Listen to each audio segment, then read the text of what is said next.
residências oficiais. Bom, e agora a gente vai falar um pouquinho sobre economia. Começa a valer hoje a segunda fase do Open Banking no Brasil. Agora os bancos vão poder compartilhar entre eles dados dos correntistas. Então a gente está aqui com as nossas analistas. Priscila Yasbeck, que está ali no cantinho. Aqui do meu lado está Thaís Herédia. Aliás, 13 de agosto, além de ser sexta-feira 13, né? E daqui a pouco a gente vai falar um pouquinho mais sobre isso, porque Thaís Herédia tem até uma foto especial. Marcela vai mostrar, né, Marcela? Agora ou depois? Vamos depois, para gerar aquela sensação, aquela curiosidade. Hoje é dia do economista também, aqueles que fornecem tantos dados importantes para vocês. Fontes, Então, por isso que a gente vai falar em mais essa referência, inclusive sobre esse Open Banking. Na prática, como funciona, o que ele pode trazer de diferente, hein, Priscila? E quais são os dados que você mostra para a gente da importância disso? Pois é, a gente separou aqui um cronograma que vai explicando ponto a ponto como que funciona o Open Banking. A gente tem hoje começando a fase de compartilhamento dos dados cadastrais. Então, os clientes, as pessoas físicas, vão lá para o seu banco e dão o consentimento para que o banco passe esses dados cadastrais para outras instituições. Depois a gente tem essa data de 27 de agosto e para operações de crédito e cartão. A diferença é que a partir dessas datas, então, você consente o compartilhamento tanto de cartões de crédito quanto de operações de empréstimo, de crédito. O que acontece? Esse retângulo aqui cinza, essa cor cinza, ela simboliza a segunda fase do Open Banking que está começando hoje. Já em azul, a gente tem a terceira fase do Open Banking que diz respeito à iniciação de pagamentos. Então, o que vai acontecer? O cliente vai conseguir, por meio de um aplicativo de delivery de comida ou então um aplicativo como, por exemplo, um Uber, ele vai conseguir dentro desse aplicativo fazer o pagamento direto via Pix, ele não vai precisar sair do ambiente do aplicativo para fazer alguma transação, para fazer alguma transferência. Então, essa é a iniciação de pagamentos. E a gente tem uma quarta fase que está simbolizada com a cor verde, começava ali neste ano, mas ela segue até o ano que vem, que diz respeito ao Open Finance, que é quando o Open Banking ele para de ficar limitado só aos bancos, ele se expande também para outros segmentos dentro do mercado financeiro, para seguros, para investimentos. Então, o que acontece é que a gente tem 4 fases de implementação. Nessas 4 fases, a gente tem várias etapas, mas a partir de hoje a gente pode dizer que o consumidor vai sentir na prática essas aplicações do Open Banking, ele vai compartilhar os seus dados e a partir disso outras instituições poderão fazer propostas de crédito melhor, de juros menores, para que os clientes, então, consigam ter acesso a produtos melhores, já que essas outras instituições vão ter acesso a todo o histórico de dados dos clientes. Inclusive, gente, uma coisa diferente que acontece também é que algumas instituições não fornecem crédito para algum cliente se não conhecem o histórico dele. Então, não só as condições podem ficar melhores, mas também a gente pode ter instituições que hoje negam crédito para certos clientes porque não conhecem o histórico, passando a oferecer esse crédito. Bom, então isso é muito bom para o calendário na mão. Bom, a Pri explicou para a gente exatamente como é que vão funcionar essas fases aí até a implantação completa do Open Bank, mas hoje já é um marco, principalmente para o consumidor, né, que vai poder disponibilizar os dados para saber quais as ofertas, digamos assim, de crédito ele tem em melhores condições. Agora, Thaís Herédia, me chamou muito a atenção enquanto a gente conversava, eu até já citei isso aqui no jornal, porque mais cedo entrou, se não me engano, Alisson Negrini com essa informação que começaria hoje, essa fase do Open Bank.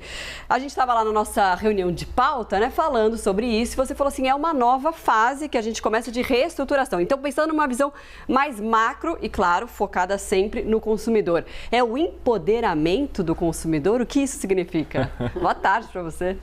Boa tarde, Marcelo, Evandro, Priscila. Eu adorei esse termo, viu?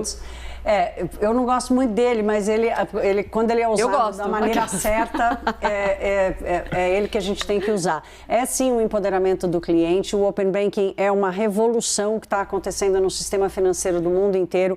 O modelo que está sendo adotado no Brasil já é apontado como um dos modelos mais seguros, mais modernos e mais completos. Isso significa que dá maior segurança e maior proteção para um ambiente de competição.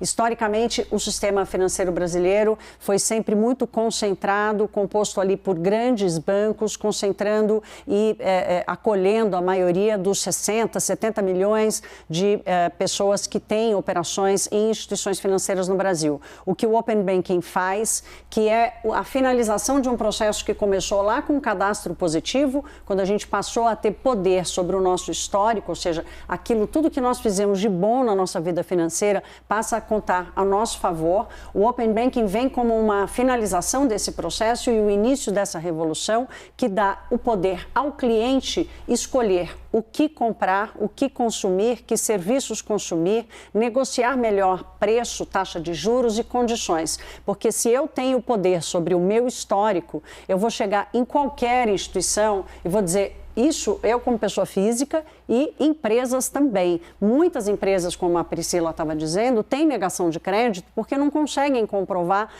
o seu histórico de comportamento de fluxo de caixa, por exemplo. Eu, como cliente, posso mostrar que eu sou uma pessoa que eu consumo, faço empréstimos de longo prazo, consumo bens duráveis, imóveis, troco de carro a cada 3, 4 anos, tenho pagamentos regulares, isso tudo vai contar ao meu favor. O Open Banking vai transformar essa configuração do sistema financeiro que temos hoje, em que reconhecemos grandes marcas, num grande mercado de prestadores de serviços financeiros, bancários e financeiros. Nós não vamos mais precisar ser cliente de um banco, nós vamos ser donos da nossa história, da nossa escolha e podemos fazer cada coisa num lugar.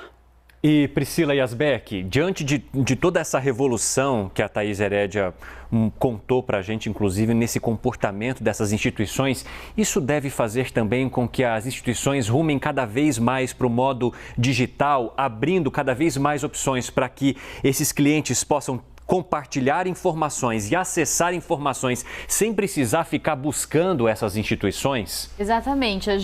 O próprio nome diz, né? Open Banking, né? Uma abertura. Então, o que acontece é que, assim, futuramente, os especialistas, eles já dizem, até essa empresa que a gente conversou, a Quanto, que ela fornece a tecnologia para os bancos, que ela estava explicando é que futuramente a gente vai ter, inclusive, marketplaces, então, como se fosse um aplicativo que você entra lá, naquele mesmo aplicativo você tem acesso, tua conta no banco A, B, C, na corretora, na seguradora, você tem acesso a tudo, então, você consegue, a partir de um aplicativo só, ter acesso a tudo que diz respeito aos seus dados financeiros, às suas finanças. E acho que é interessante também comentar que isso tudo está dentro de um âmbito maior, que é a agenda BC, hashtag, na linha do que a Thaís estava falando, do Banco Central, que é para promover a competitividade dentro do setor financeiro. Por quê? Porque se a gente tem mais competição, a gente tem produtos melhores para os consumidores e também a gente tem mais acesso ao crédito. E tendo mais acesso ao crédito, a Thaís fala muito disso, a gente consegue promover melhorias, inclusive na nossa economia, para as pessoas. Então, realmente ter mais competição no setor financeiro, e é isso que a gente está vendo. O nome é estranho, é que nem o Pix, né? Causava um estranhamento no começo. Nossa, depois o pessoal usou. Não, hoje ele já é a maior parte no dia a dia, né? Até pessoas que estão, aqueles que vendem muitas vezes produtos na rua, ali no trânsito, se você fala, não, hoje eu não vou conseguir te ajudar, não, toma aqui, ó, passa pra mim, eu tenho aqui meu Pix. Eu já comprei pulseirinha na praia com Pix, então assim, é revolucionário. Agora vamos fazer... Paga o boleto do E-Social com Pix, né? É uma revolução. Agora, vamos azedar um pouco a conversa. Você citou bem a questão do cadastro positivo. E tinha uma crítica antes, né, de que quem não tinha um histórico bom poderia ser prejudicado de alguma forma. Isso também pode acontecer no Open Bank, ou não? Sim, Marcela, mas aí você está partindo de uma premissa de que o mal pagador é maioria entre nós, e não é, né? A taxa de juros no Brasil, por essa concentração no acesso à informação, porque nunca podemos usar o nosso histórico positivo como bons pagadores para falar da nossa vida, se fizermos uma coisa errada, um mês, em alguns anos atrás, eu deixei de pagar uma fatura do cartão de crédito, aquilo ficava registrado para sempre na minha vida. O fato de eu ter pagado todas as outras parcelas da vida, desde um aluguel até uma conta de luz ou telefone, a vida inteira na data, não me favorecia. Então, o cadastro positivo começa com esse processo de dar ao cliente o poder de usar a seu favor esse seu comportamento, independentemente de ter havido um erro no passado, né? Então, apaga-se esse único registro negativo da história do cliente, essa é uma coisa importante. O segundo passo, dentro da agenda BC, hashtag que a Priscila citou, é a abertura para novos integrantes do sistema financeiro, que são as fintechs, que são as próprias corretoras ganhando novos status e oferecendo novas oportunidades. Então, o Brasil, como eu falo que ele é uma referência, é porque temos um Banco Central que foi muito competente na centralização, não só de toda a regulação, mas também da plataforma onde isso tudo vai acontecer. O sistema financeiro brasileiro vai inteiro falar a mesma língua, o que gera segurança, para o consumidor, para que ele tenha tranquilidade de navegar. E como a gente faz hoje, vai comprar uma bicicleta ou uma blusa, a gente entra no marketplace e aparecem lá várias lojas oferecendo preços diferentes sobre um produto, não é assim? Uhum. No sistema financeiro, quando a Priscila fala do marketplace, do Open Banking, é isso. Nós vamos entrar num aplicativo e vou dizer eu quero tomar um financiamento de 1 ano para comprar alguma coisa. Vai aparecer lá um monte de gente oferecendo a melhor taxa, o menor preço. Ótimo. Vamos torcer aí para... E não, na verdade não é nem torcer, né? Sim, já está acontecendo, né? Já está acontecendo. É o futuro e ele é bom. Ele é um empoderamento do cliente, sim. Que legal. Isso é uma coisa importante. Agora, quem é empoderada é a sua tataravó, sabia? Vamos mostrar aqui a tataravó da Thaís no nosso telão. Porque você acredita em sexta-feira 13, Você Thaís? Tá brincando? Olha, essa... É verdade? É verdade. Essa é a bruxa Herédia. Ela não é minha tataravó porque ela deve ter uns 2.500 anos. Então, ela é minha tataravó. Ela é apontada como a primeira bruxa a voar numa vassoura. Se você for numa loja dessa de coisas místicas e tal, você vai achar lá a bruxa Herédia com uma vassourinha. Então, hoje à noite, por exemplo, tem encontro da família, né? E a gente vai dar uma... E você não herdou nada disso?